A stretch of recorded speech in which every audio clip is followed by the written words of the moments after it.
colocar.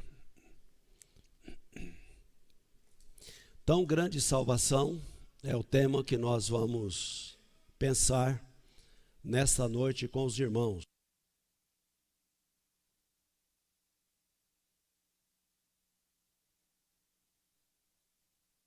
Baseado em Hebreus capítulo 2. Geralmente, as pessoas estão tentando escapar das angústias, das aflições, das mágoas e dos medos que assaltam a sua alma, o seu espírito, e elas então estão querendo fugir dessa realidade que tem tomado conta do nosso coração. O que muitos não atentam é que esses sinais apontam para a necessidade de um Salvador, ou de um único Salvador eficaz. Ele disponibiliza a cada um de nós os recursos. Estou falando aqui para pessoas que já têm a Jesus, mas a palavra de Deus, ela atinge aqueles que ainda não têm a Jesus também. Então, esse Salvador único e eficaz, ele disponibiliza a nós recursos para que nós perseveremos na sua tão grande salvação.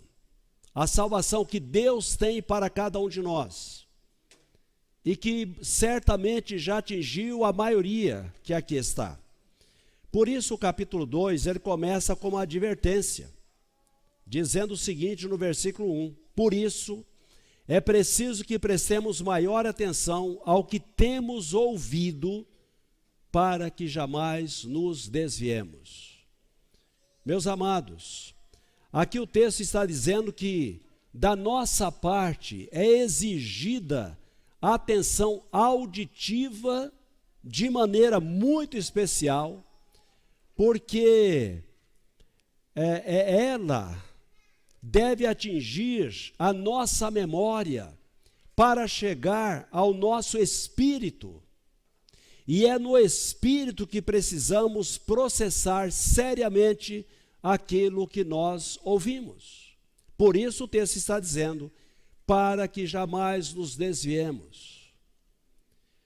Nós vivemos num mundo cheio de filosofias, e as pessoas muitas vezes têm dado mais atenção às filosofias humanas do que à palavra de Deus. E quando eu digo às pessoas, isso tem acontecido até nos arraiais evangélicos, até dentro das nossas igrejas.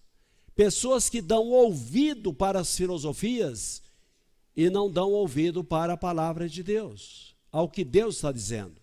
E é por esse motivo que muitos têm desviado. Essa é a grande razão. E esse fator espiritual levou Jesus a fazer a seguinte declaração, que os 3 evangelistas sinóticos assim expressaram. Mateus 13:9. Aquele que tem ouvidos para ouvir, ouça. Lucas capítulo 8, versículo 7. Tendo dito isso, exclamou: aquele que tem ouvidos para ouvir, ouça. Tanto Mateus quanto Lucas está falando sobre quando Jesus, quando Jesus está falando da parábola dos terrenos, ou parábola do semeador, como nós entendemos. Marcos capítulo 4, versículo 23, falando sobre a parábola da candeia, Jesus falando, ele disse: se alguém tem ouvidos para ouvir, ouça. A ideia aqui não é esse ouvido mecânico que nós temos. Está falando do ouvido da alma, do espírito. Em outras palavras, nós precisamos ter disposição para dar atenção de maneira especial ao que a palavra de Deus está nos ensinando. Então, a mensagem do Evangelho, ela deve ser ouvida de maneira atenta. É por esse motivo que algumas vezes eu tenho orado: Deus, tira do nosso meio todo cochicho, todo desejo sem necessidade, porque tem gente que tem necessidade, mas muitos não têm necessidade de sair para ir lá no bebedouro, pegar só um pouquinho d'água, colocar na boca e depois volta, sem necessidade. Então a pessoa, ela não está atenta, ela vem aqui, mas não está aqui, está em qualquer outro lugar. Está de corpo presente, mas a alma está longe daqui. Então, por esse motivo, Jesus, ele foi muito claro: se alguém tem ouvidos para ouvir, ouça. Esperamos que tenhamos gente aqui nesta noite com os ouvidos atentos para poder ouvir o que a palavra de Deus tem para ensinar a cada um de nós. Hebreus capítulo 2, versículo 2. Porque se a mensagem transmitida por anjos provou a sua firmeza e toda transgressão e desobediência recebeu a devida punição, vírgula, a mensagem evangélica no Antigo Testamento, anunciada pelos anjos, e no domingo passado nós comentamos que quando o Senhor veio para entregar as tábuas dos 10 mandamentos, o texto nos diz que miríades de anjos acompanharam ao Senhor, está se referindo a isso. Então, se a mensagem evangélica no Antigo Testamento, anunciada pelos anjos, foi confirmada de maneira sólida, e todas as pessoas que violaram essa mensagem, que desobedeceram essa mensagem, foram exemplarmente punidos. E quando você olha o Velho Testamento, você percebe que aquelas pessoas que desobedeceram, que se rebelaram, de fato, eles foram punidos de maneira muito severa. E aquelas pessoas faziam parte do povo de Deus. Então, o autor aos Hebreus está chamando a atenção da igreja, está chamando a atenção nossa, está chamando a minha atenção, está chamando a sua atenção, com relação a essa realidade, que é a salvação. E a salvação, para deixar bem claro, ela é o ponto inicial. A salvação em Cristo Jesus é o pontapé inicial. Quando alguém aceita Jesus, ela ainda não está pronta, ela está começando. Por isso, discipulado, ensinando-os todas as coisas que eu vos tenho mandado, para que as pessoas cresçam na vida espiritual, por esse motivo. E aí, o versículo 3, dizendo de maneira muito clara para nós agora: como escaparemos se negligenciarmos tão grande salvação? Essa salvação, primeiramente, anunciada pelo Senhor, foi-nos confirmada pelos que a ouviram. A ênfase aqui não é rejeitar a tão grande salvação, mas negligenciá-la. Rejeitar é abandonar. Preste atenção nisso. Rejeitar é abandonar. Negligenciar é ser descuidado para com a salvação, essa tão grande salvação. É ser relaxado quanto a essa grande salvação. É aquela pessoa que aceitou a Jesus, mas ela vive na corda bamba. Ela está com o pé na igreja e o pé no mundo. É aquela pessoa que não está levando a sério. É aquela pessoa que ela não sente necessidade de crescimento espiritual. É essa pessoa. Então, a principal causa dos problemas espirituais que, de modo geral, os crentes enfrentam é a negligência a essa tão grande salvação. Por isso que o texto está dizendo: como escaparemos se negligenciarmos tão grande salvação? Aliás, aqui está uma interrogação, uma pergunta. E aí ele diz: essa salvação primeiramente anunciada pelo Senhor. Jesus foi aquele que ensinou, anunciou sobre essa grande salvação. Então, quando o crente começa a negligenciar, ou a pergunta é: quando é que o crente começa a negligenciar essa tão grande salvação? Quando ele é preguiçoso para ler a Bíblia, quando ele não lê a Bíblia, ele já começou a negligenciar.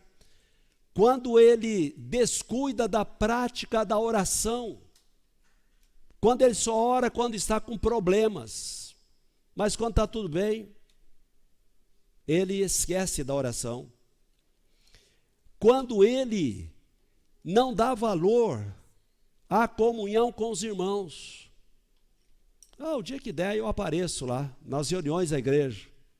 O dia que eu não tiver um bom futebol, né, eu vou. O dia que meu time não estiver jogando, eu vou. O dia que eu não tiver um rancho para ir, eu vou. O dia que eu não tiver um passeio importante, eu apareço. Então, quando isso acontece, a pessoa está negligenciando essa tão grande salvação. Em outras palavras, ela começa a se desviar. É isso que o texto está querendo mostrar para nós. Então, meus amados, a mensagem da salvação, ela continua firme. Nós podemos ser inconstantes, apesar da palavra continuar firme.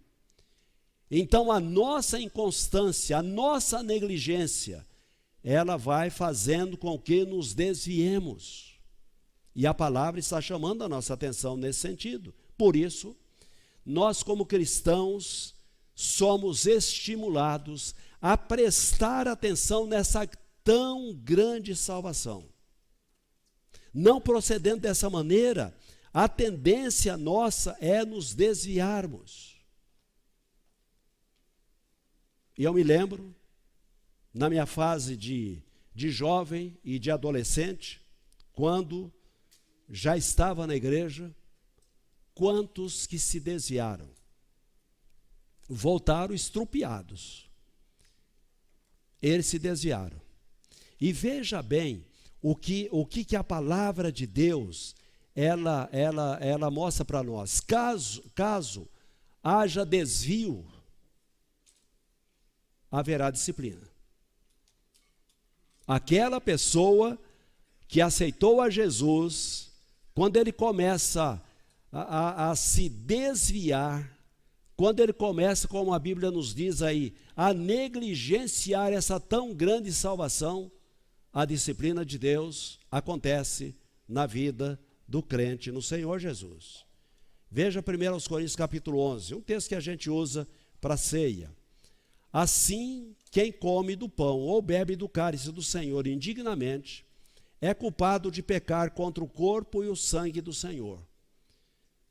Portanto, examine-se antes de comer o pão e beber do cálice.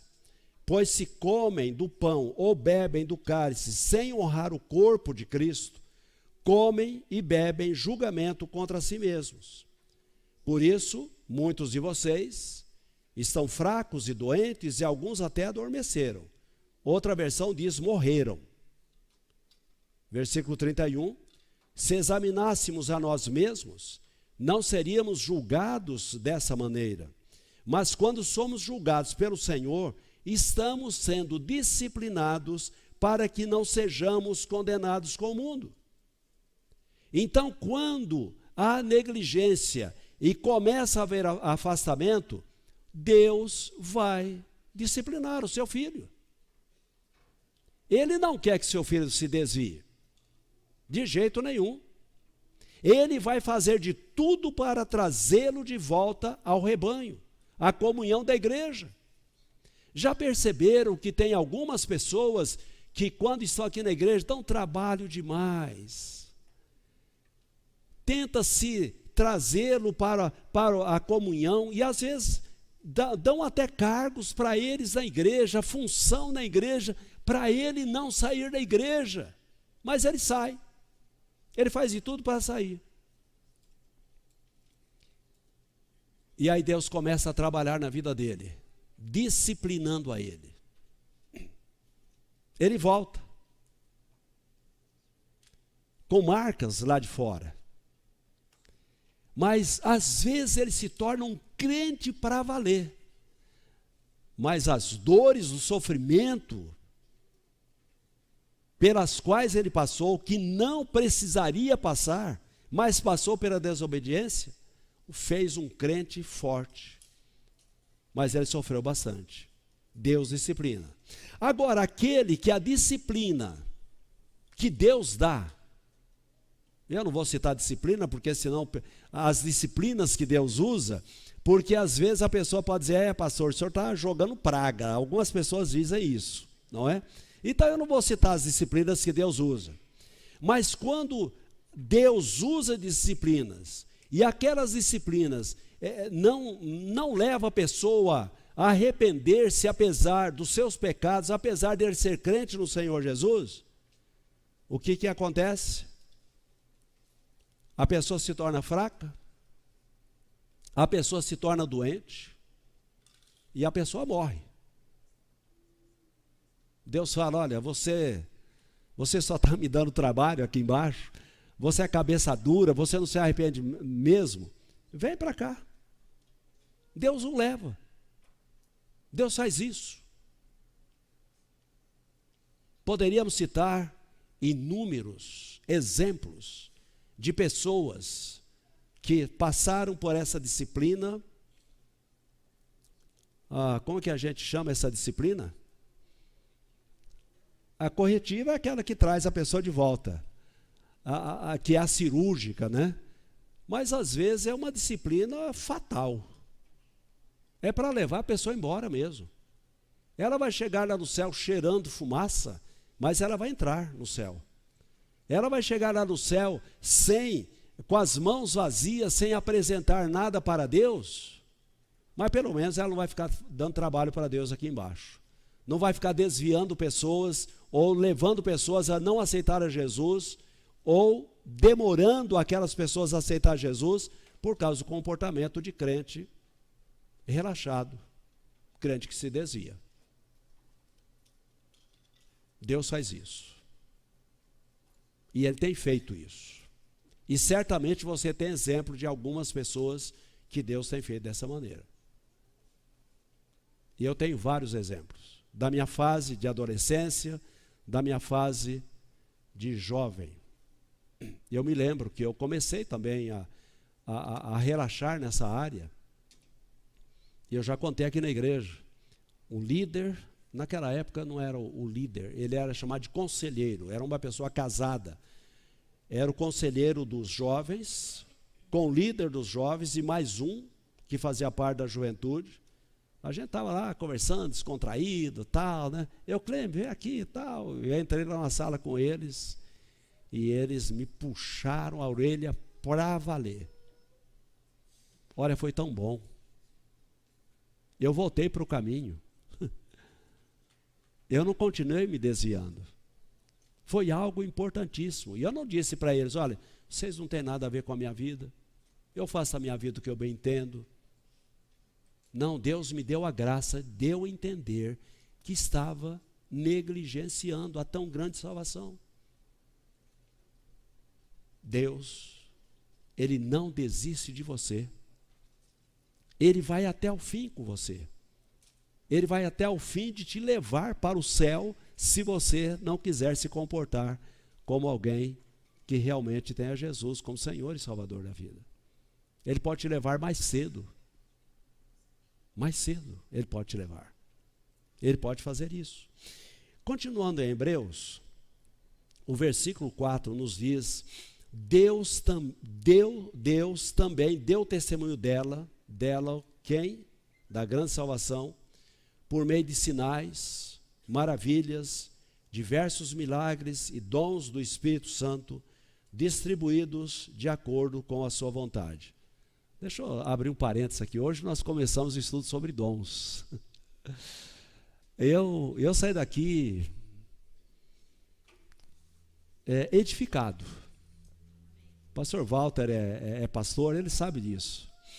Às vezes a gente prepara, e quando a gente está aqui pregando, Deus fala com a gente. E na IBD nós estamos estudando sobre dons. Eu gostaria de convidá-lo a vir. Tem a classe de casais também, que o Eduardo lá é o professor, e ótimo professor, viu? Então os casais também, pode ir lá na classe do Eduardo. Olha, a Bíblia aqui está dizendo, Deus também deu testemunho dessa tão grande salvação, por meio de sinais, maravilhas, diversos milagres e dons do Espírito Santo, distribuídos de acordo com a sua vontade. Então Deus deu.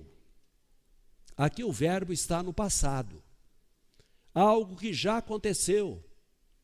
Sabe, Deus mostrou para cada um de nós, através de sinais, de maravilhas, diversos milagres, Ele deu dons para cada um de nós, para mostrar que essa tão grande salvação funciona. Ela é real. Ela não é teoria. Ela é algo provado do poder de Deus na nossa vida. Como é que podemos negligenciar tão grande salvação? Como é que nós vamos ser crentes banana? Como é que nós vamos ser crentes, como dizem, aí não faz fu nem fá? Como é que nós vamos ser crentes cuja vida não impacta outra pessoa, aquela que não aceitou a Jesus ainda? Deus, Ele mostrou através de sinais, maravilhas, diversos sinais e dons do Espírito Santo que nos deu, segundo a vontade dEle, para que nós mostremos que essa tão grande salvação, ela é importante na nossa vida, e através da nossa vida, Deus quer impactar a vida de outras pessoas.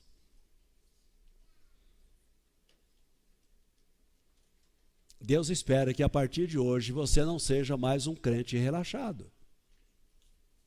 Deus espera que a partir de hoje você possa valorizar essa tão grande salvação.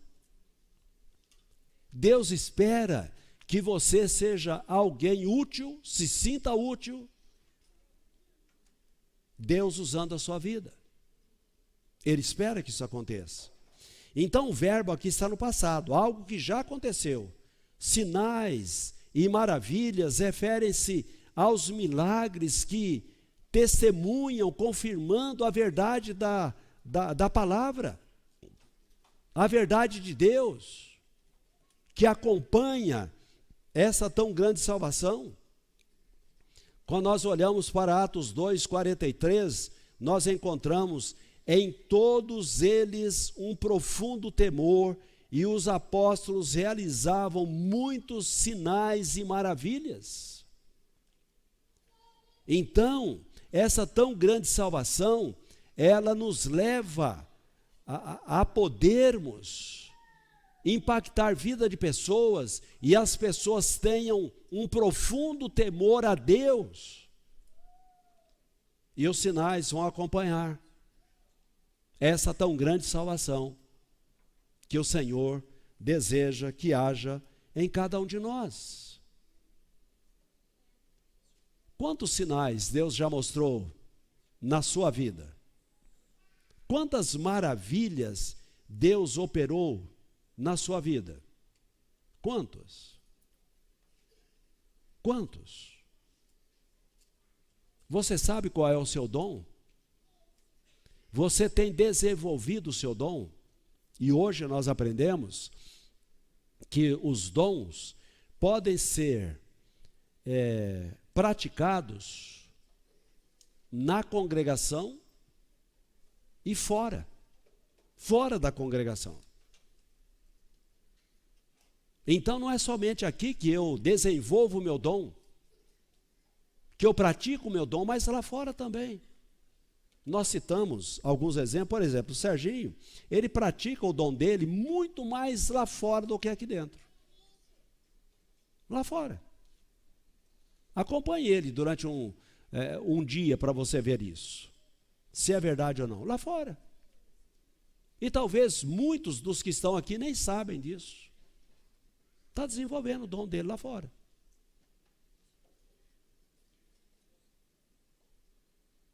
E eu disse aqui também hoje de manhã, que muitos acham que o dom tem que ser visto por todo mundo. E quando chega na igreja, a pessoa diz, olha, eu quero fazer parte do ministério de música.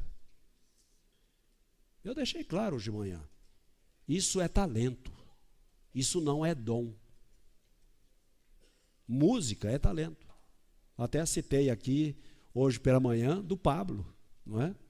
Se a Rosana estiver ouvindo a mensagem, ela vai ficar meio brava comigo. O Pablo era desafinadíssimo.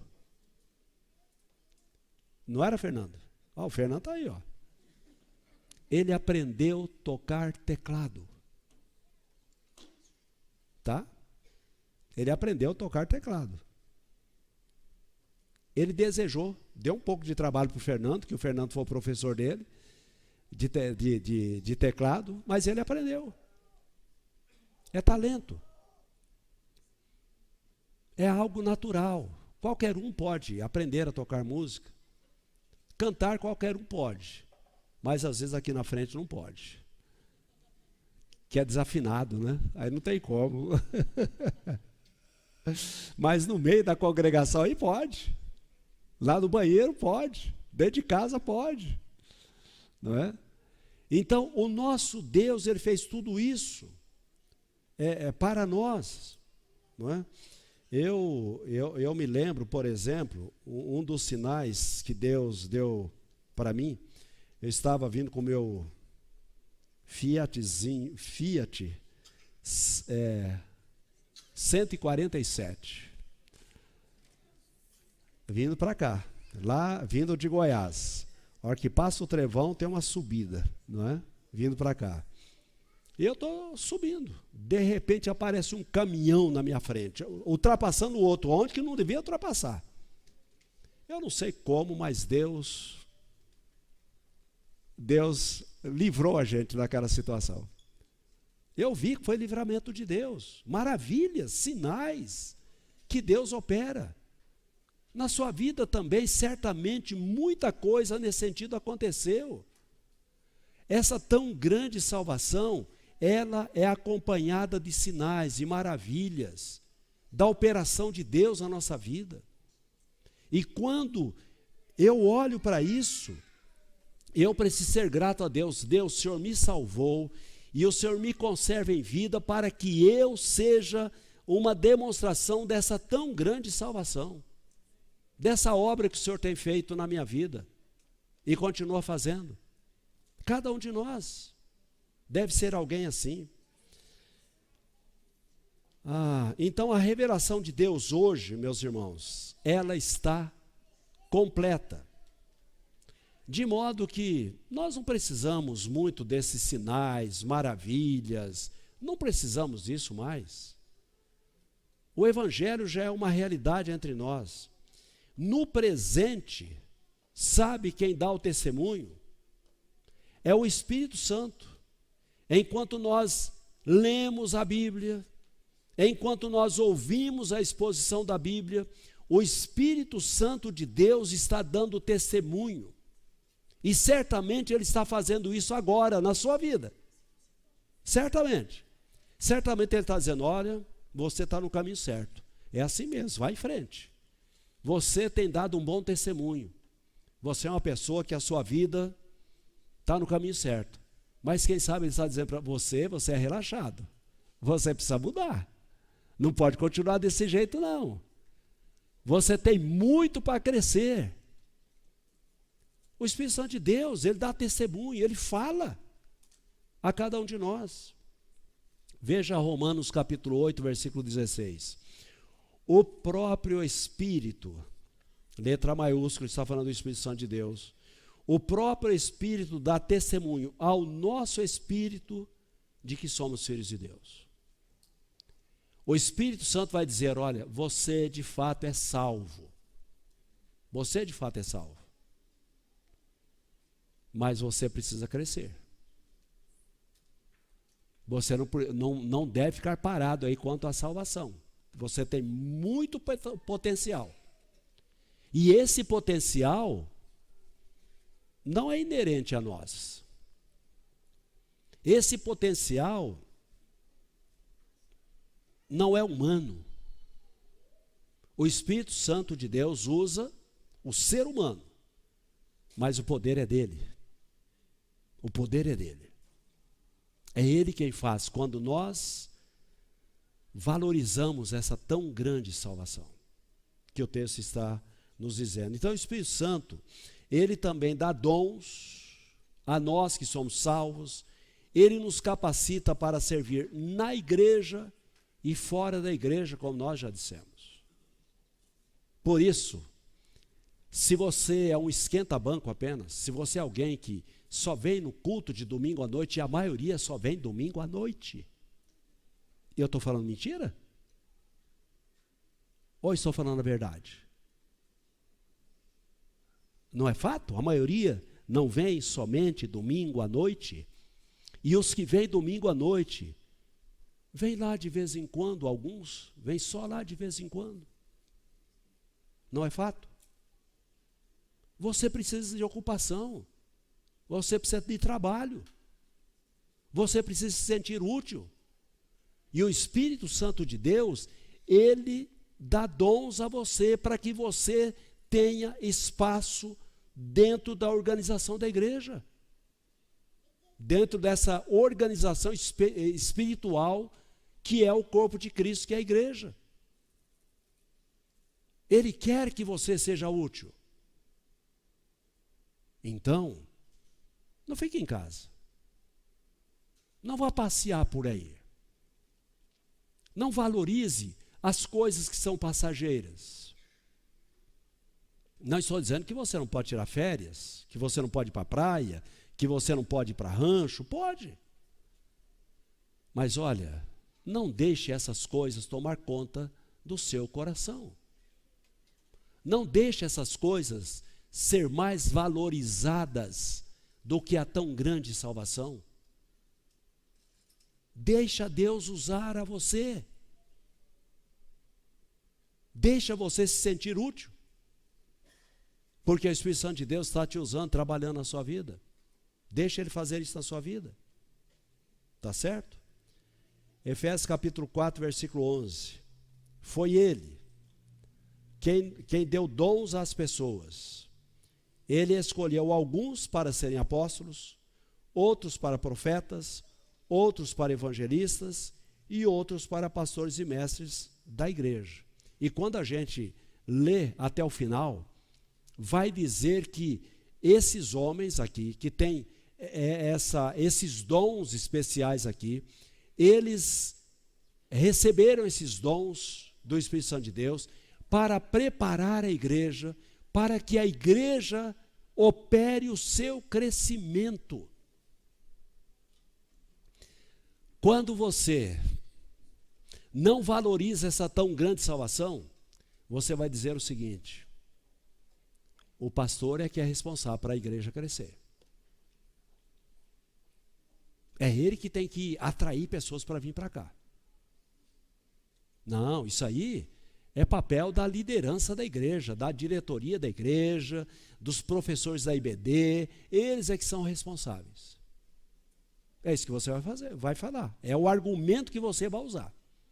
Eu já entrego meu dízimo lá para sustentar o pastor.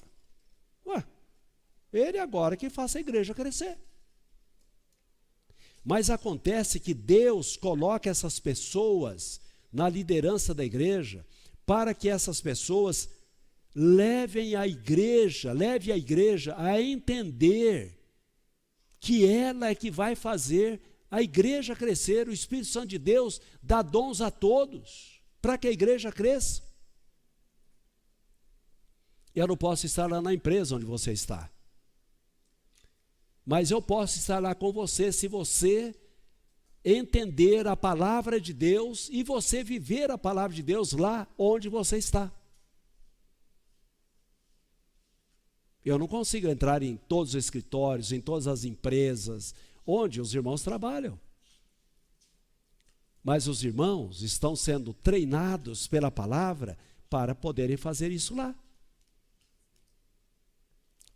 E a igreja vai crescer. Ela vai crescer em número e ela vai crescer em qualidade, porque teremos pessoas comprometidas com esta tão grande salvação. Vamos lembrar disso, não é?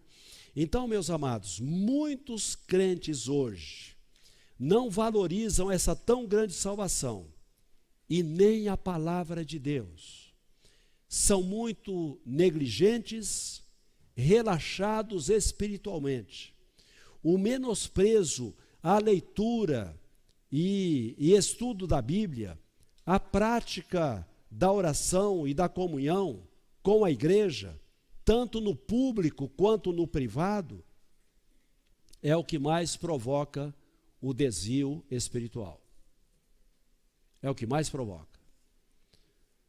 O Serginho, ele tem trabalhado com pessoas lá no tiro de guerra, ele tem ido em um dos hospitais aqui da cidade, ele tem trabalhado com policiais, e lá de vez em quando ele encontra alguém dizendo, ali eu já fui crente.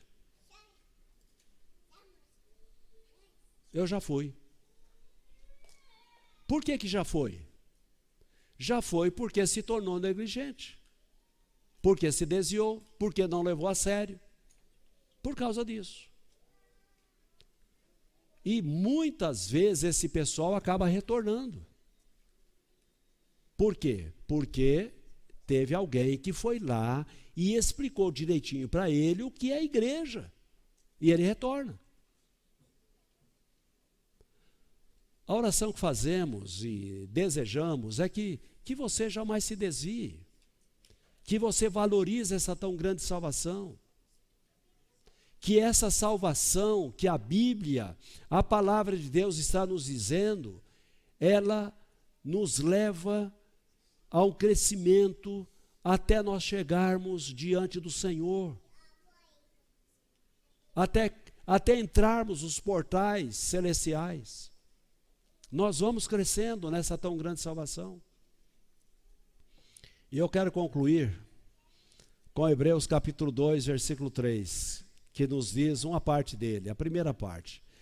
Como escaparemos se negligenciarmos tão grande salvação? Como escaparemos? É fácil seguir as filosofias correntes do mundo e se desviar da tão grande salvação. É fácil. Você que é universitário, tome cuidado. Você precisa estudar. É importante estudar. O mundo no qual nós vivemos quer pessoas preparadas. Mas saiba filtrar o que você ouve. Aquilo que entra em confronto com a Bíblia, joga fora, para você jamais se desviar, para você poder ficar firme. Então, se desviar dessa tão grande salvação é fácil, não é difícil, é muito fácil. O difícil é voltar. O difícil é voltar à verdade da palavra de Deus. Por que é difícil? Vergonha dos irmãos.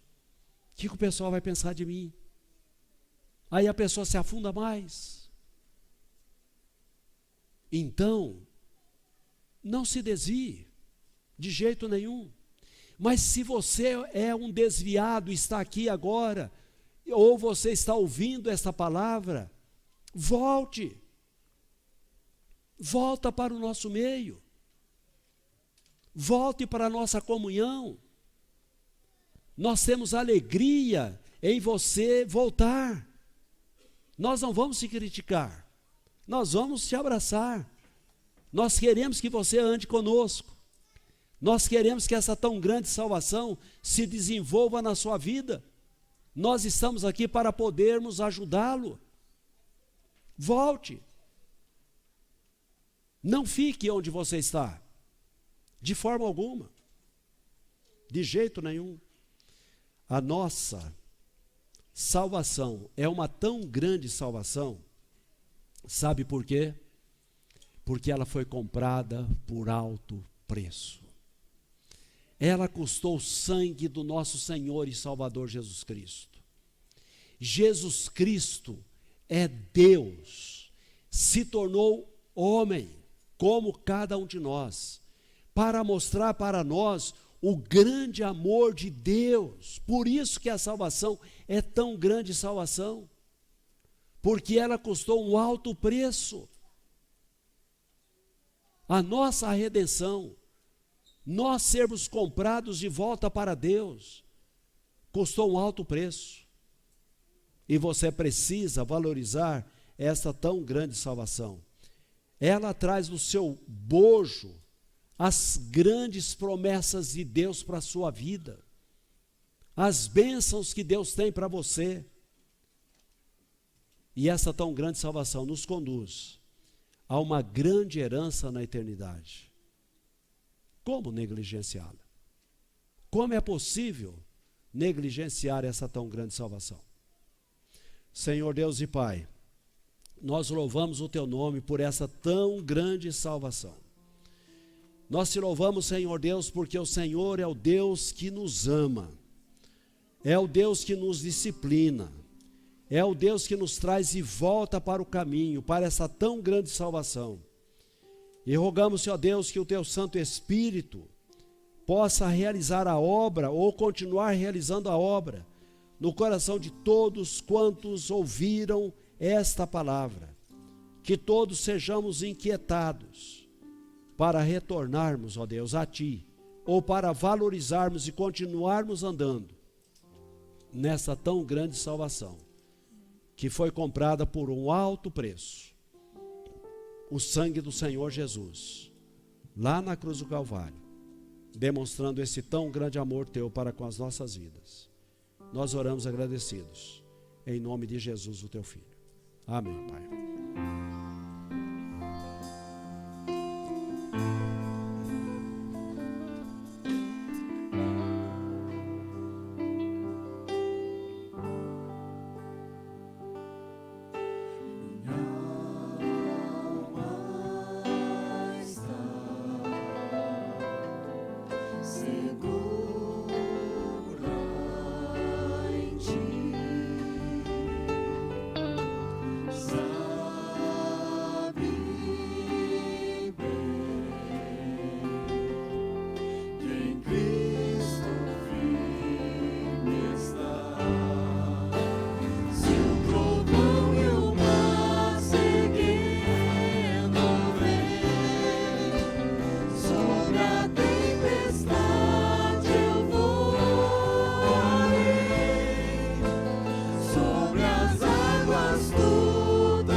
Só voa quando a tempestade violenta vem aqueles que valorizam a tão grande salvação. Amém. Que você seja essa pessoa. Amém. Tá bem?